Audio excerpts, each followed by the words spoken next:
ভাই খিরাতে ঘুরতে এসেছিলাম, কিন্তু এসে শুনতে পাই যেখানে এখন ফুল চাষই হয় না, শুধু মাঠ পড়ে আছে। দুঃখের ভিতর স্ক্যাম হয়ে গেল আমাদের সঙ্গে বড় ধরনের। তো গাইস আমাদের আজকে এখন এগিয়েছে সবার আগে যাবে বলে, কিন্তু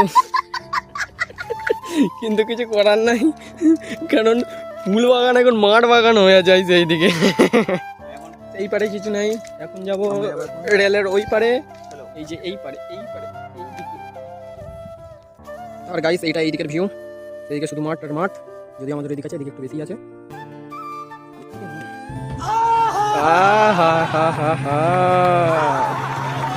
তো গাইস এখন নতুন একটা রাস্তা দেখতে পেয়েছে, আর সেখানে যাবো এখন, দেখা যাক এরকম। গাইস কত নিচু এখান থেকে, ওই দেখে যা পড়ে যাক। কিছু করার নেই গাইস, ফুল বাগান দেখতে পাইনি, কি করবো, আমি মাঠ থেকে ঘরে যাই।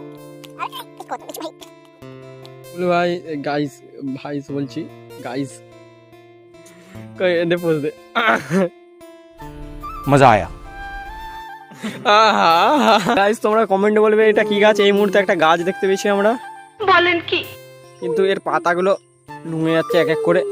জঙ্গলের মধ্যে দিয়ে একটা গাছ ছেঁড়ার চেষ্টা চলছে, আর এই গাছের মধ্যে কি কাঁটা পেয়েছি, অনেক কষ্ট একটা গাছ, শিকড় সমেত। নাকি এটা শিকড় না, এটা ডালপালা। না না না, শিকড় শিকড় ভাই, একটা শিকড় পেয়ে গেছি।